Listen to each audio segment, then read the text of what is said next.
नमस्कार क्लास, मैं मोनू चौधरी। ज्योग्राफी की इस ऑनलाइन जर्नी में आपका हार्दिक स्वागत है। कक्षा 12 का भूगोल पढ़ते हुए हम आगे बढ़ रहे हैं और कक्षा 12 के हमारे इस प्यारे से और सुंदर से भूगोल में मानव भूगोल के मूल सिद्धांत पुस्तक का हम अध्ययन कर रहे हैं।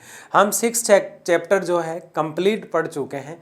फिर हमने पिछले लेक्चर के साथ 7 नंबर वाला चैप्टर शुरू किया है, यानी हम इस किताब को ख़त्म करने की ओर बढ़ रहे हैं। और इसमें सेकंड जो चैप्टर हमारा 7 है उसका सेकंड लेक्चर हम देखने वाले हैं। और आज के इस लेक्चर में जो हम पढ़ने वाले हैं वो इतनी प्यारी प्यारी चीज़ें हम पढ़ने वाले हैं। देखो कितनी प्यारी चीज़ें हैं। सबसे पहले हम देखेंगे व्यापार क्या होता है, बिजनेस क्या होता है। व्यापार के बारे में हम और ज़्यादा डिटेल से आज समझने वाले हैं। इसकी बेसिक चर्चा हम पिछले लेक्चर में कर चुके हैं जब हमने तार्किक व्यवसाय को पूरा समझा था, बिल्कुल करीब से समझा था। आप में से किसी ने पैराशूटिंग लैंडिंग अगर किया है तो वो लेक्चर ज़रूर देखें। देखो किसी भी किताब का पहला चैप्टर बहुत ज़्यादा महत्वपूर्ण होता है। वो कम से कम 7 से 10 नंबर का होता है, चाहे कितनी बड़ी किताब हो। और किसी भी चैप्टर का पहला जो लेक्चर होता है वो बहुत ज़्यादा महत्वपूर्ण होता है। अगर आपने लेक्चर 1 इसका नहीं देखा है तो ये कम समझ में आता है, क्योंकि उसमें इस चैप्टर की पूरी व्यू रचना बनाई हुई है जिसे चैप्टर हमें आसानी से समझ में आ जाए। तो वो लेक्चर देखना चाहिए कि नहीं देखना चाहिए? बिल्कुल देखना चाहिए। तो आज के इस लेक्चर में हम सबसे पहले व्यापार का अर्थ देखेंगे। किसका अर्थ देखेंगे कि व्यापार होता क्या है, इसका अर्थ समझेंगे। उसके बाद गांव में जो विपणन केंद्र यानी व्यापार करने के जो केंद्र होते हैं उन पर चर्चा करेंगे। नगरों में जो व्यापार के केंद्र होते हैं उनकी बात करेंगे। फुटकर व्यापार की बात करेंगे। भंडारों पर और सामग्री पर क्या असर पड़ता है व्यापार का, क्या नहीं पड़ता है। अब यहाँ कुछ नहीं समझेंगे, एक एक चीज को आज हम समझने वाले। तो देखिएगा, शुरू करते हैं आज के इस लेक्चर को।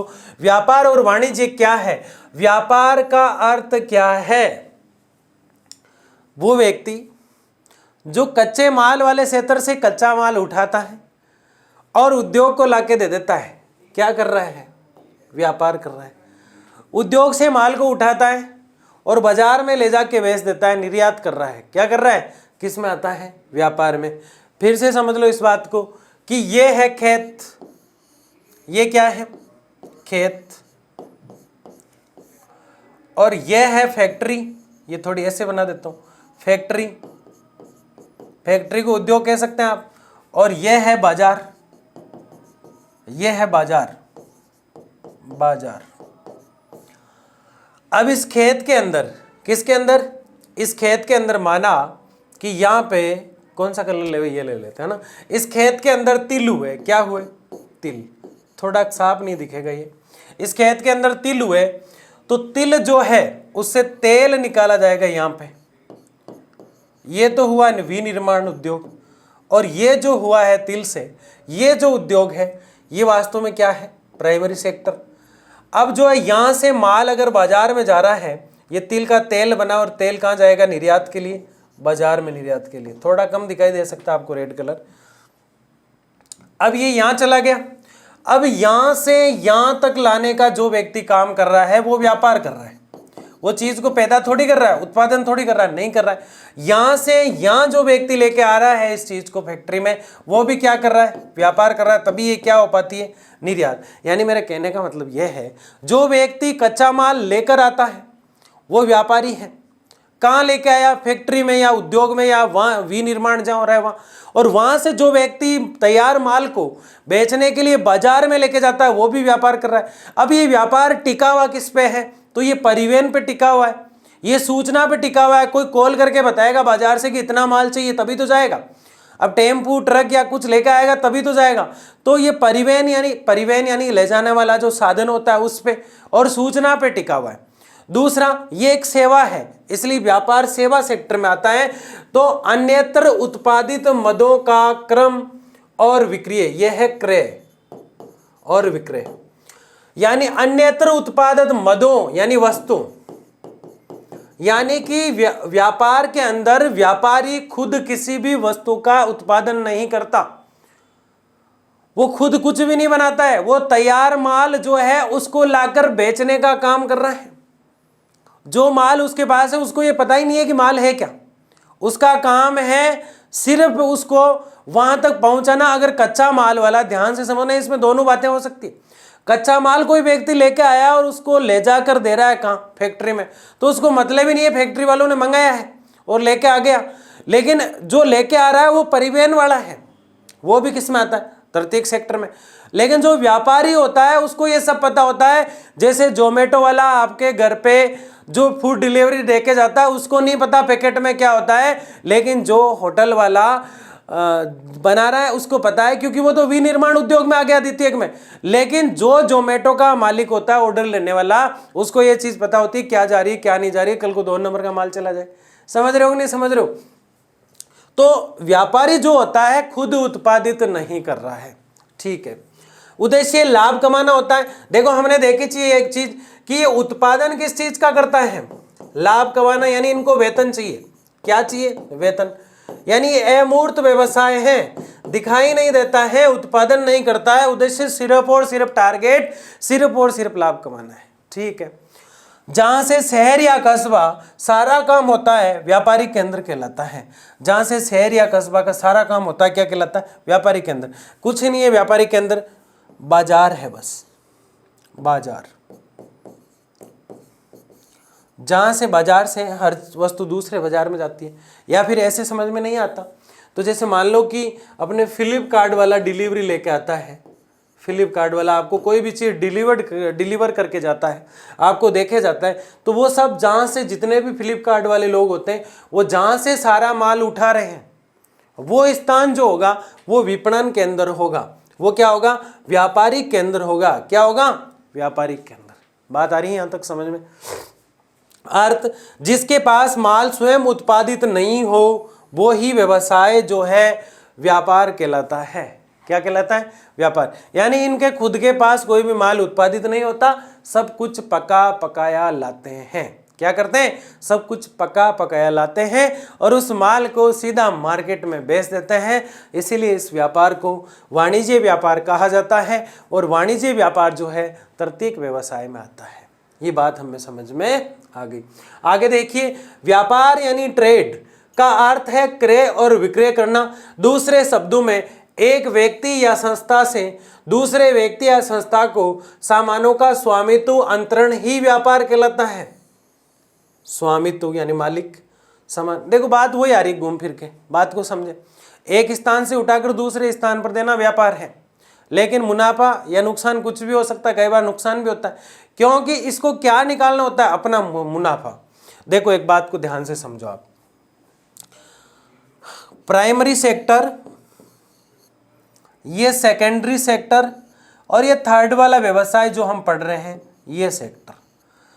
अब इस सेक्टर में मान लो कि कोई भी वस्तु बनी है, जैसे कि यहाँ पे हम बार बार उदाहरण लेते हैं कि गुलाब के जो फूल है वो यहाँ खेती की जा रही है उसकी, गुलाब के फूलों की। अब गुलाब से जो विनिर्माण होगा उससे गुलकंद बनाया जाएगा, या फिर गेहूं से जहाँ बिस्किट बनाए जाएंगे, तो विनिर्माण जिस उद्योग में होगा वो सेकेंडरी है। और जहां से वो वस्तु उत्पादित की गई है, पैदा की गई है, वो प्राइमरी व्यवसाय है, यानी प्राइमरी सेक्टर है।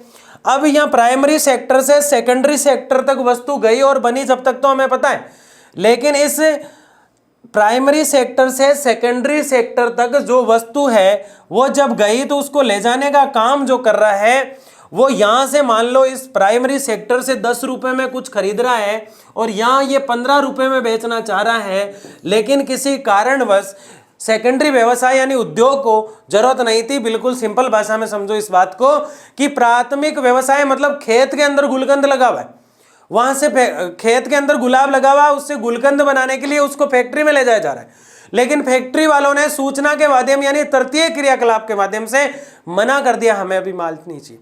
उसने माल 10 रुपये पर केजी के हिसाब से खरीदा माना जाए और वो 15 में बेचना चाहता है, तो वो 15 में जब बेच पाएगा जब उद्योग को जरूरत हो। उद्योग उस माल को मान लो ले लेता है और उद्योग को मुनाफा कब होगा? उद्योग उसके अंदर जो है विनिर्माण जो क्षेत्र है, ये जो सेक्टर है द्वितीय, ये उस चीज में परिवर्तन कर देगा, यानी गुलाब के फूल से गुलकंद यानी परिवर्तन, और परिवर्तन करके इसमें परिमार्जन यानी अपना जो अर्जन है, अपनी जो अर्जित होने वाली कमाई है उसको कहते हैं परिमार्जन। वो उसके अंदर जोड़ देता है, वो जोड़ के उसे सेल कर देता है। और जो व्यक्ति खरीद रहा है वो व्यापारी है। वो उस तैयार वस्तु को मार्केट में यानी बाजार में ले जाता है और वो वस्तु माना कि उसे 18 रुपए में मिली। जो प्राथमिक व्यवसाय वाला खेत के अंदर गुलाब को 10 रुपए किलो दे रहा था, लेकिन उद्योग वाले ने व्यापारी से जो है 13 रुपए किलो लिया और उसको तैयार करके गुलकंद जब बनाया तो 15 रुपए किलो उसको बेचा। और जो व्यक्ति अब खरीद के मार्केट की तरफ लेके जा रहा है और वहां उसे सेल आउट या निर्यात कर रहा है, तो वो व्यक्ति अपना मार्जिन जोड़ेगा। तो सबसे ज्यादा यह मेहनत किसकी लगी है? वो व्यक्ति कौन है? मेहनत सबकी लग रही है। वो व्यक्ति कौन है जिसने स्थिति जो है वस्तु का जो आकार है उसमें चेंज कर दिया, बदलाव कर दिया। तो वो उत्पादन करने वाला व्यक्ति है द्वितीयक व्यवसाय यानी विनिर्माण यानी कि उद्योग। फैक्ट्री के अंदर उसका रूप बदला गया। अब जो व्यापारी है क्या वो उस वस्तु को रास्ते में कुछ बदलने का काम करेगा? नहीं, वो पैकेट बंद ही ले जाके दे देगा। तो उसको क्या चाहिए? उसको चाहिए मुनाफा, उसको चाहिए उत्पादन। किस चीज का करना चाह रहा है? वो वेतन का करना चाह रहा है। इसीलिए कहा जाता है कि तृतीयक सेक्टर जो है, तृतीयक व्यवसाय या तृतीयक क्रियाकलाप जो है वो सिर्फ और सिर्फ किस चीज पे टिका हुआ है? अपनी जो उसके पास जो वस्तु है उसको सीधा सा पहुंचा देना, खुद उत्पादन नहीं करना। इसलिए इसको अमूर्त कहा जाता है। मूर्त रूप चीज को देने का कार्य करता है सेकेंडरी व्यवसाय, क्योंकि वो चीजों को बदल रहा है। तो ये तीनों व्यवसायों की डिस्कस की बात यहां पे हो रही है। स्वामित्व यहां पे क्या लिखा हुआ था कि एक स्थान से दूसरे स्थान पर वस्तु को ले जा रहा है, तो परिवहन भी काम आ रहा है, संचार भी काम आ रहा है, वो सारी चीजें काम आ रही है।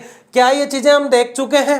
हाँ, थोड़ा सा इनका डिस्कस हम कर चुके हैं पिछले लेक्चर में, क्योंकि वहां हमने सारणी पढ़ी और उसी सारणी को हम खोल के देख रहे हैं और एक एक चीज को देख रहे हैं। अब यहां पे एक चीज आ रही है कि स्वामित्व का अंतरण सामान, सेवा या मुद्रा के बदले किया जाता है। अब जब तक गुलाब का फूल खेत में था तो मालिक कौन था? किसान। जैसे ही उसने बेचा तो मालिक कौन हो गया? उसका जो मालिक हुआ वो जो है व्यक्ति, जो उद्योग का मालिक है वो स्वामित्व यानी उसका मालिक हो गया।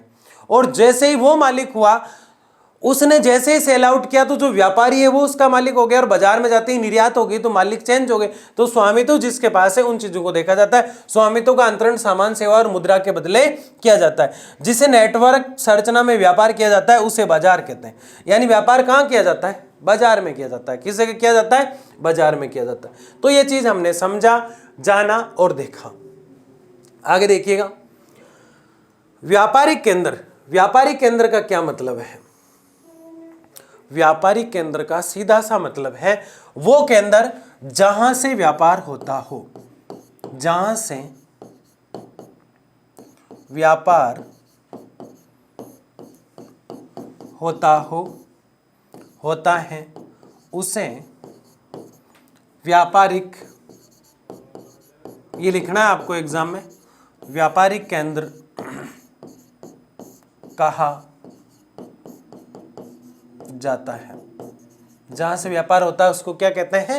व्यापारिक केंद्र कहते हैं। अब कोई गांव में है व्यापारिक केंद्र, विपणन केंद्र मतलब सेल करने वाला, बेचने वाला। विपणन मतलब बेचने वाला, विपणन मतलब बेचने वाला। गांव के अंदर है तो ग्रामीण विपणन है, और शहर के अंदर है तो शहरी विपणन है। अब गांव में क्या होता है? ये सारा सामान आसपास से ही ले आते हैं, आसपास से। ये छोटे होते हैं, इसमें मजदूर जो होते हैं कम होते हैं।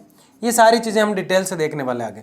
शहरी विपणन ये बड़े होते हैं, इसमें माल बाहर से भी आता है, इनके आय ज्यादा होती है, इसमें मजदूर ज्यादा होते हैं। ये सारी चीजें इसके अंदर आ जाती है। बात कुछ समझ में आ रही है? व्यापारिक केंद्र का मतलब होता है वो क्षेत्र जो व्यापार करने का स्थान है, यानी बाजार। गांव में है तो गांव का हुआ और शहर में है तो शहर का हुआ। गांव वाले छोटे होते हैं, मजदूर भी कम होते हैं, चीजें आसपास से ही ले आते हैं, सारी चीजें वहीं मिल जाती हैं, लेवल बहुत छोटा होता है। शहरी विपणन ये बड़े होते हैं, इनको सारी चीजें बाहर से भी लानी पड़ती है, क्योंकि शहर में तो उत्पादित होता नहीं है। जैसे हम बार बार गुलाब का उदाहरण ले रहे, तो गुलाब की खेती कीजिए, उसका गुलकंद अगर गाँव में बनाने लग गए तो सारी चीजें वहीं मिल गई। गन्ना है, उससे चीनी बनाने की फैक्ट्री पास में लगा दी तो ग्रामीण विपणन केंद्र हो गया। शहर में लगाइए, गन्ना गाँव से आएगा तो ये बाहर से मंगाएंगे, तो इसलिए लिखा है मैंने बाहर का क्षेत्र। तो ये चीज आपकी समझ में आ जानी चाहिए। अब यहाँ पे क्या है, ये दोनों जो चीजें हैं इसको अगर डिटेल से हम देखें तो यहाँ सबसे पहले हमारे सामने आ रहा है ग्रामीण विपणन केंद्र, यानी गांव के अंदर जो विपणन केंद्र बने हुए हैं उसको हम क्या करें, ग्रामीण विपणन केंद्र। ये क्या करते हैं, स्थानीय समुदायों की सेवा करते हैं। ग्रामीण विपणन केंद्र क्या करते हैं, स्थानीय जो समुदाय होते हैं उनकी सेवा करते हैं। यानी कि स्थानीय समुदाय का मतलब है जैसे ये गांव है और इस गांव में जितने लोग हैं उन सारे लोगों की जो आवश्यकताएं पूरी करता है, आवश्यकताएं, वो कौन सा विपणन केंद्र है, ग्रामीण विपणन केंद्र। इसलिए स्थानीय मतलब जो आसपास के लोग हैं, स्थानीय समुदाय की सेवा करते हैं, मतलब उनकी जरूरतों को पूरा करते हैं। सेवा करने का मतलब क्या है, उनकी जरूरतों को पूरा करते हैं। जैसे गांव के अंदर एक मार्केट लग गया, मतलब चीनी रखता है, चाय रखता है, शक्कर वगैरह सारी चीजें रखता है, साबुन, ऑयल, हेयर ऑयल जो होता है सारी चीजें वो रखता है। एक पंचर की दुकान है, एक सब कुछ है वहां पे, है ना। तो वो गांव के लोगों की जरूरतें पूरी करता है, इसलिए वो व्यवसाय किस में आता है, ग्रामीण विपणन केंद्र में। ये अर्ध सरकारी शहरी होते हैं। अब कुछ देर पहले हम कह रहे थे कि सब कुछ यहां से ही मिल जाता है, तो फिर शहर का नाम क्यों आ रहा है इसमें, आधा शहर का क्यों कहते हैं इसको, आधा शहर का इसलिए कहते हैं जैसे कि ये एक दुकान है, ठीक है, इसके पास ये एक दुकान और है, यहाँ पे ये 3 दुकानें हैं, 1.5 दुकान हो गई है ना। तो यहाँ चाय पिलाई जा रही है, क्या पिलाई जा रही है, चाय की दुकान है। तो ये चाय जो बना रहा है, ये चाय जो है या तो उस गांव में होती है, आसाम के आसपास का है, तो नहीं तो शहर से मंगाएगा। कहाँ से मंगाएगा, अब दूध इनके पास है, चीनी कहाँ से मंगाएगा, शहर से मंगाएगा। तो ये दोनों चीजें शहर से मंगाए ना, तो आधी चीजें कहाँ से मंगा रहा है, शहर से, इसलिए इसका नाम क्या है, अर्ध शहरी। जैसे पंचर की दुकान है, हवा तो ये खुद भर देता है, इसके पास सारी चीज पड़ी है, लेकिन किसी का टायर फूट गया, अब वो यहीं ठीक कराना चाह रहा है, तो शहर से टायर मंगवाएगा। बात समझ में आ रही है। तो ये हो जाएगा अर्ध शहरी के अंदर, क्या हो जाएगा, अर्ध शहरी।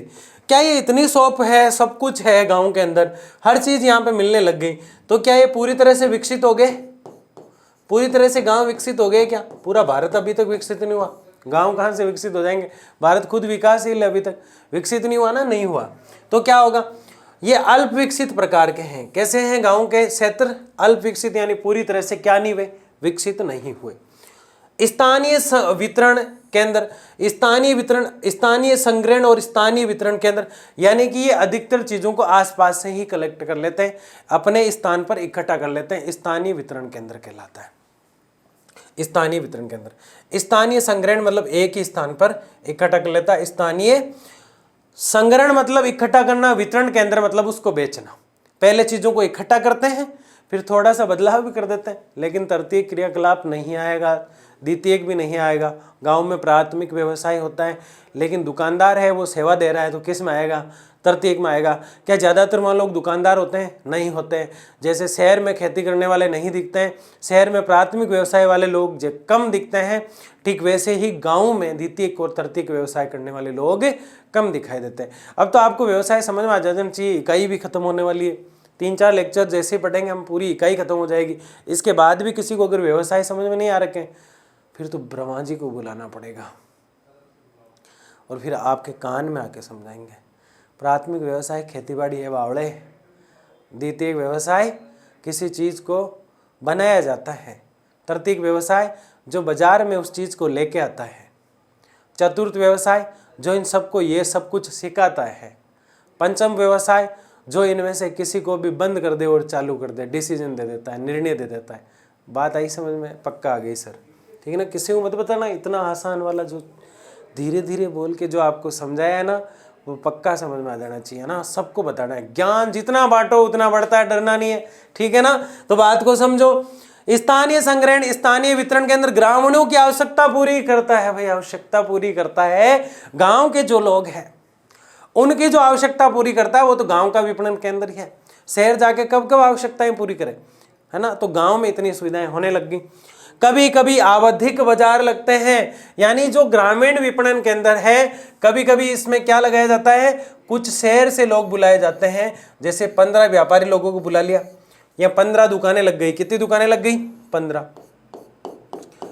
कम होए तो लिखना मत सर, कम थी है तो, ज्यादा हो तो भी मत लिखना। माना कि ये 15 दुकानें हैं, गांव के जो लोग हैं उन्होंने भी अपनी दुकानें लगा ली यहाँ पे आसपास। अब यहाँ पे लग गया बाजार, इसको कहेंगे हाट बाजार, हाट बाजार। ये बाजार लग गया, ये लोग आए, एक ने जूते की दुकान खोली, एक ने जो है कपड़ों की दुकान खोली, एक ने स्टेशनरी आइटम जो पेन कॉपी किताब, एक जो बेवड़े और पीड़ों वालों के लिए ऐसी दुकान खोली कि वो भी आराम से चाय वाय पी सके, सुट्टा उट्टा मार सके, है ना। गंदी आदतें जो है उनके लिए कोई दुकानें नहीं खुलती है, जूते मारने चाहिए उनको, मारने चाहिए कि नहीं मारने चाहिए। तो वो सारी सुविधाएं जो गांव वालों को चाहिए उसका एक हाट बाजार लगाया गया, उसका एक मार्केट लगाया गया, उसका एक बाजार लगाया गया। 7 दिन में अगर लगाया जाता है तो साप्ताहिक कहलाता है। क्या कहलाता है? साप्ताहिक बाजार कहलाता है। कि इस संडे को गांव के इस चौराहे पर जो मैदान खाली है, उस स्कूल, सरकारी स्कूल के पीछे, उस नर्स बहन जी के घर के पास में, है ना, उन फलाने जी जो लोग रहते हैं उनके घर के पास में, ऐसे करके लोगों को बता दिया जाता है। और गांव में तो आज भी जो है संचार जो है वो बाई कान टू बाई कान चलता है। यूं करके कान में कहना, फिर अगला अगले से, अगला अगले से। इतना तेजी से आपका मोबाइल भी काम नहीं करता, इतना तेजी से वायरल होती है गाँव में। कोई भी बात होती है, चैट जो होती है, व्हाट्सएप टेलीग्राम वगैरह, इंस्टा की जरूरत ही नहीं है आज भी। वहाँ की बातें वगैरह सुनते हैं तो रातें कब बीत जाती है पता ही नहीं चलता, इंस्टा स्टोरी का पता ही नहीं चलता है। इतना शानदार माहौल कहाँ का? गाँव का। तो गांव जो है वो स्वर्ग है एक प्रकार से, वो तो एक अलग बात है। लेकिन अगर 15 दिन में कोई मार्केट लग रहा है, 7 दिन में लग रहा है तो साप्ताहिक कहलाता है, 15 दिन में लग रहा है तो पाक्षिक कहलाता है। 15 पाक्षिक, 1 महीने में लगता है, पाक्षिक को पखवाड़ा बोल सकते हो आप। 1 महीने के अंदर लगता है तो मासिक कहलाता है। तो ये जो मार्केट लगता है गांव के अंदर, इसमें जो चीजें गई है वो आदि कहाँ से गई है? शहर से गई है। इसीलिए इसको पहले ही हमने कह दिया ये अर्ध शहरी के अंदर होते हैं। क्या होता है? बिना शहर के चल नहीं पाते, अर्ध शहरी होते हैं। तो शहर वाला कौन सा बिना गाँव के चल जाएगा? चलेगा क्या? नहीं चलेगा। सर आप गाँव से हो, क्या इतना गाँव का पक्ष ले रहे हो? तो सोच लो, प्रत्येक नागरिक को गाँव का पक्ष नहीं लेकर किसानों का पक्ष लेना चाहिए, जो रात दिन मेहनत करके देश को यहाँ तक लाने का प्रयास करता है। आज हमारे घर में जो शाम को खाना बनता है, जिस अनाज से रोटी बनती है, वो किसी किसान ने अपने खेत में उगाई है। तो क्या हुआ सर, हम पैसे देते हैं, पैसे से सब कुछ नहीं खरीदा जाता। किसान जो है, अगर वो किसान अगर देश का खत्म हो गया तो खेती कहाँ से होगी? सोचो इस बात को। स्थानीय वितरण के अंदर ग्रामीणों की आवश्यकता पूरी करते हैं। गांव के लोगों की आवश्यकता कौन पूरी करता है? वही करता है। कभी कभी आवधिक बाजार लगते हैं, साप्ताहिक पाक्षिक बाजार लगते हैं। एक दो चीज और है इसके अंदर। नगरीय बाजार के अंदर कौन सा बाजार आ गया? अब खत्म हो गया गांव वाला। नगरीय बाजार के अंदर में क्या होता है? ये अधिक विशिष्ट होता है। गांव वाला तो छोटा सा ही था, 15-20 दुकानें लग गई। इसमें तो हजारों दुकानें होती है, अधिक विशिष्ट होते हैं। शैक्षिक सेवाएं भी शामिल होती हैं, डिग्रियां की डिग्रियां दे देते हैं, कॉलेज भी इसके अंदर शामिल कर दी जाती है। व्यवसाय के लिए व्यवसायिकी की सेवाएं होती है, उदाहरण डॉक्टर, वकील, परामर्श आदि इसके अंदर आ जाते हैं। भाई हम क्या पढ़ रहे हैं? हम ये पढ़ रहे हैं कि गांव में जो व्यापार किया जाता है वो कैसा होता है और शहर में कैसा होता है। तो शहर में तो बड़ा हो गया और गांव में छोटा हो गया। तो ये चीज तो आसानी से समझ में आ जाती है। आगे बढ़ते हैं। नगरीय क्षेत्र का अर्थ क्या है, इस बात को समझो। नगरीय क्षेत्र का अर्थ एक ऐसे क्षेत्र से होता है जहां पर जनसंख्या घनत्व और मानवीय क्रियाकलाप उस क्षेत्र के आसपास के क्षेत्रों से अधिक हो। क्या कह रहे हैं हम ये कह रहे हैं नगरीय क्षेत्र का अर्थ ये होता है कि वहां पे गांव के बजाय ज्यादा लोग हो। अब पता चला कि गांव जो है, आसपास में जो गांव है, किसी गांव के अंदर 20 घर है, किसी में 30 घर है, किसी में 40 घर है, और एक गांव इतना बड़ा है कि उसके अंदर 30 घर है, तो क्या उसको हम नगर कह देंगे? नहीं। आसपास के गांव जो है उन सब गांवों में जो सुविधा नहीं मिल रही है और पास के किसी बड़े शहर की सुविधा उन गांवों के किसी एक बड़े गांव में मिल रही है, और सारी मानवीय क्रियाएं जो है वो मानवीय क्रियाओं के फलस्वरूप सारी सुविधाएं वहां मिल जाती है, तब उसको हम शहर कहेंगे, उसको कस्बा कहेंगे। क्या कहेंगे?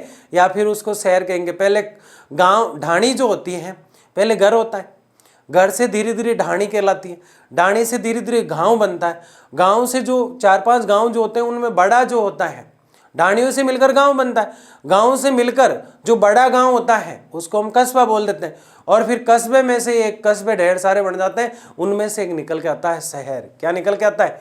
शहर निकल के आता है।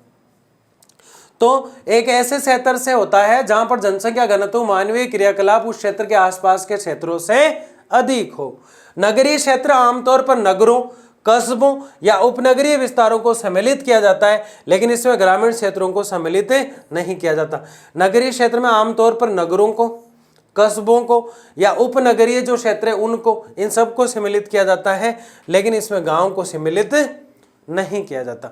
यानी गांव वाले क्षेत्र को सम्मिलित करने से मतलब क्या? यहाँ तो हाट बाजार लगते हैं, सारी सुविधा गांव के अंदर नहीं होती है, ना अच्छा एजुकेशन गांव में, मतलब हाई उच्च शिक्षा जो होती है वो डेवलप हो ही नहीं सकती। एक गांव के अंदर 60 घर है, वहाँ आप यूनिवर्सिटी खोल दोगे 10 एडमिशन आएंगे, हो सकती है क्या? नहीं हो सकती। इसलिए सारी सुविधाओं से युक्त तो क्या है? शहर है। अब आप कहेंगे शहर में ये सुविधा है तो वो गांव में नहीं है, तो वो गांव में है तो वो शहर में नहीं है। तो कुछ चीज़ें शहरों में ज़्यादा है, गाँव में कम है। जैसे शिक्षा हो गई, चिकित्सा सुविधा हो गई, ये सारी चीज़ें शहरों में ज़्यादा देखने को मिलेगी। गांव में अच्छे खाने पीने की व्यवस्था जो है, अच्छा स्वास्थ्य जो है वो डेवलप हो सकता है। अब आप कहोगे अच्छा स्वास्थ्य, वहाँ डॉक्टर ही नहीं है तो कैसे? खान पान अच्छा तो स्वास्थ्य अच्छा, बीमार हो गया तो शहर है ना, इतना क्यों चिंता करते हो? ठीक है, तो ग्रामीण क्षेत्रों को सम्मिलित नहीं किया जाता है। आगे देखिए, संयुक्त राष्ट्र संघ, जिसे हम क्या कहते हैं? यूएनओ, यूनाइटेड नेशन ऑर्गेनाइजेशन, 24 अक्टूबर 1945 को अमेरिका के न्यूयॉर्क शहर में ये बनाया गया। ये इतनी बड़ी बिल्डिंग है, 39 मंजिल की, 17 एकड़ जमीन पर फैली हुई है। मैनहट्टन द्वीप है जो न्यूयॉर्क का, उस पर बनी हुई है। डी रापलन ने ये जमीन दान में दी थी। इतनी बातों से हमें क्या करना है? हमें तो ये पता रखना है संयुक्त राष्ट्र संघ जो है उसकी एक परिभाषा है, ग्रामीण क्षेत्र के लोगों का शहरों में जाकर रहना और काम करना शहरीकरण है। यूएनओ यानी यूनाइटेड नेशन ऑर्गेनाइजेशन यानी कि संयुक्त राष्ट्र संघ कह रहा है गांव के जो लोग होते हैं वो गांव की सुविधाओं को देखते हुए या फिर गांव की सुविधाओं की कमी को देखते हुए, गांव में रोजगार की कमी को देखते हुए, गांव में शिक्षा की कमी को देखते हुए, गांव में जो है चिकित्सा की कमी को देखते हुए उस क्षेत्र में जाना पसंद करते हैं जहां चिकित्सा की सुविधाएं अच्छी हो जाए, जहां उसको अच्छा रोजगार मिल जाए, जहाँ उसको चिकित्सा शिक्षा के साथ वो सारी चीज़ें मिल जाए जो उसके समाज का, उसके परिवार का विकास करने में सहायक हो। यानी कि जहाँ से व्यक्ति का उत्प्रवास हुआ है, वहाँ से जिस स्थान पर वो आएगा वो आप्रवास है। जहाँ से व्यक्ति का प्रतिकर्ष हुआ यानी धकेला गया है बेरोजगारी के कारण, जहाँ पे वो आया है आप्रवास कारक है। तो जिस स्थान से वो आया है और जहाँ वो पहुँचा है वह उसका आप्रवास और अपकर्ष कारक काम करते हैं, और आप्रवास और अपकर्ष कारक जो होते हैं वो शहरीकरण को जन्म देते हैं। सर ये क्या बता रहे हो उत्प्रवास आप्रवास? क्योंकि हम ये पढ़ चुके हैं पहले पिछले चैप्टर में, इसलिए बता रहा हूँ। और जिसको ये समझ में आया ना अभी मैंने जो बोला, वही अच्छा विद्यार्थी है मेरा। क्योंकि भूल रहे हो अगर पीछे का तो फिर आगे क्या पढ़ रहे हो? रिवीजन बहुत जरूरी होता है। उत्प्रवास किसी स्थान से उठकर जाना होता है, आप्रवास वहाँ पहुँचना होता है जहाँ आप गए हो। अपकर्ष का मतलब होता है कोई सुविधाएं जो होती है आपको अपनी ओर आकर्षित करती है, और प्रतिकर्ष का प्रतिकर्ष का मतलब होता है कि वहाँ सुविधाएं नहीं है इसलिए आप वहाँ से जा रहे हो। शहरीकरण का मतलब है किसी स्थान पर सुविधाएं अच्छी नहीं है तो आप बड़े कस्बे की तरफ चले जाते हो, तो गांव के लोग सारे उठ उठ के बड़े कस्बे की तरफ आ जाते हैं, तो वो और बड़ा शहर बन जाता है, और ये चीज़ कहलाती है शहरीकरण। ये चीज़ क्या कहलाती है? शहरीकरण। बताओ समझ में आई कि नहीं आई? बिल्कुल आगे। सांस्कृतिक आधिपत्य स्थापित नहीं कर लेते। किसी राष्ट्र की जनसंख्या का बढ़ता हुआ आकार जब शहर की तरफ निवास के लिए जमा होता है तो उसे नगरीकरण या शहरीकरण कहते हैं। वही बात है, कोई शहर बहुत ज़्यादा विकसित हो रहा है, किसी शहर में सारी सुविधाएं मिल रही है जो चाहिए, तो वो शहर जो है शहरीकरण में तब्दील हो जाता है। गांव के सारे लोग वहाँ आके मुंह धो धो के वहाँ आ जाते हैं और वो शहर क्या बन जाता है? शहरीकरण बन जाता है। क्या बन जाता है? शहरीकरण। आगे देखिएगा, अब हम देख रहे हैं फुटकर व्यापार। क्या देख रहे हैं? फुटकर व्यापार यानी छोटा छोटा व्यापार इस थैले पे किया जाता है ना, पतंग ले लो पतंग ले लो पतंग ले लो, इस प्रकार से व्यापारिक क्रियाकलाप है। प्रत्यक्ष रूप से पैसे ले लिए जाते हैं। उदाहरण फेरी वाला, रेडी वाला, ट्रक वाला, आदि वाला है ना। प्याज ले लो 10 के 100 किलो। ये जो होता है ना, फुटकर व्यापार होता है। क्या होता है? फुटकर व्यापार। फेरी लगाने वाले नहीं आते, गली में से निकलते हैं, बर्तन ले लो 10 रुपए, हर माल ले लो। ये सारा फुटकर व्यापार होता है। तो व्यापारिक क्रियाकलाप है, प्रत्यक्ष बिक्री। उदाहरण फेरी, रेडी, ट्रक, ये सब कुछ जो होते हैं ये फुटकर व्यापार में आते हैं। किस में आते हैं? फुटकर व्यापार में। तो ये तो बहुत आसान है, इसको मैं क्या डिटेल से समझाऊं, आपको वैसे ही समझ में आ जाता है। आगे देखिए, भंडारों पर और सामग्री, ये बड़ी महत्वपूर्ण चीज है। क्या है समझना ध्यान से। फुटकर व्यापार में वृहत स्तर पर सबसे पहले नवाचार लाने वाले उपभोक्ता सहकारी समुदाय थे। एक हमने कोऑपरेटिव सोसाइटी पढ़ी थी, सहकारी। ये नवाचार लाते हैं, यानी कि जो कमियां आ रही है फुटकर व्यापार में उसको पूरा करने का काम करते हैं। क्योंकि जो सहकारी कोऑपरेटिव लोग होते हैं वो हाट बाजार लगवाते हैं अपने क्षेत्र में। अपने क्षेत्र में जब हाट बाजार लगेगा तो लोगों की जरूरतें पूरी होगी, आवश्यकताएं पूरी होगी। तो फुटकर व्यापार में वृहत स्तर पर सबसे पहले नवाचार लाने वाले उपभोक्ता सहकारी समुदाय थे। विभागीय भंडार वस्तु की खरीद और भंडारों के विभिन्न अनुभागों में बिक्री के सर्वेक्षण के लिए विभागीय प्रमुखों को उत्तरदायित्व और प्राधिकार सौंप देते हैं। विभागीय भंडार यानी कि एक लेवल की टीम बनाई जाती है कोऑपरेटिव सोसाइटी द्वारा। ध्यान से समझना, भंडारों और सामग्री क्या है। कोऑपरेटिव सोसाइटी हमने जब कृषि पढ़ी थी तब इसको समझा था, लेकिन जिसने नहीं देखा है तो मैं थोड़ी सी चर्चा उस पर करूंगा। कोऑपरेटिव सोसाइटी किसानों को ऋण देने का काम करती है। कई बार सरकार इसके साथ मिलकर किसानों को सब्सिडी दे देती है और वो सारे लोन और सारे ऋण जो है माफ हो जाते हैं। कोई किसान 10,000 रुपये लेते हैं तो उसको 1,100 रुपये पर मंथ जमा कराने होते हैं। 10 महीने तक वो पैसा जमा कराएगा तो वो टोटल 11,000 रुपये जमा करा देगा। और लिए उसने 10,000 थे तो 1,000 रुपये उससे ऋण के रूप में, यानी न्यूनतम ऋण उससे लिया जाता है। अब ये जो न्यूनतम ऋण उससे लिया गया है इसको किसी अच्छे कार्य में लगाया जाएगा। तो गांव के अंदर जो हाट बाजार होते हैं तो कोऑपरेटिव सोसाइटी जो होती है कई जगह भागीदारी निभाती है और कई जगह नहीं निभाती है। तो कई जगह एक टीम बनाई जाएगी उसके द्वारा और शहर के लोगों को आमंत्रित किया जाएगा कि हमारे गांव में इस दिन एक मेला है, आपको अपने यहाँ की दुकान लगानी है और उन चीज़ों को सेल करना है। तो एक विभागीय भंडार वस्तु की खरीद और भंडारों के विभिन्न अनुभागों में बिक्री कितनी हुई इसके सर्वेक्षण के लिए कितने लोगों ने रुचि दिखाई, कितने लोगों ने क्या खरीदा, कितने लोगों ने कितना खरीदा, क्या ऐसे बाजार पुणे लगाने चाहिए, क्या इस बाजार से कोई फायदा हुआ, कि इस बाजार से कोई आर्थिक हानि हुई, कि इस बाजार में गांव वालों को कोई लॉस हुआ। ये सारा खाका जो तैयार करती है वो एक सहकारी समुदाय जो है उसकी एक विभागीय टीम होती है जो ये पूरा मैटर तैयार करती है, इन पूरी चीज़ों को तैयार करती है। यहाँ तक समझ में आ गया आपके भंडार और सामग्री। आगे देखिए, श्रृंखला भंडार अत्यधिक मितव्ययता से व्यापारिक माल खरीद पाते हैं। श्रृंखला भंडार यहाँ तक कि अपने विनिर्देश पर सीधे वस्तु का विनिर्माण करा लेते हैं। वे अनेक कार्यकारी कार्यों में अत्यधिक कुशल विशेषज्ञ नियुक्त कर लेते हैं। उनके पास एक भंडार के अनुभव के परिणामों को अनेक भंडारों में लागू करने की योग्यता होती है। श्रृंखला भंडार क्या है? देखो, एक श्रृंखला ही तो है, पूरे व्यवसाय अपने आप में क्या है? श्रृंखला है। जैसे प्राथमिक व्यवसाय जब कच्चा माल पैदा करेगा तो ही तो द्वितीयक व्यवसाय चलेगा। द्वितीयक व्यवसाय उद्योग में माल बनाएगा तभी तो परिवहन संचार यानी तृतीयक व्यवसाय चलेगा, सेवा सेक्टर चलेगा। तृतीयक व्यवसाय चलेगा जब भी तो इनको ट्रेनिंग देने का या सारा खाका जो जिम्मा है, जो जिम्मेदारी है वो उठाने का कार्य चतुर्थ व्यवसाय करेगा। और चतुर्थ व्यवसाय अगर नहीं चला तो पंचम वाले किसके ऊपर रोब झाड़ेंगे? तो सारी श्रृंखला बनी हुई है।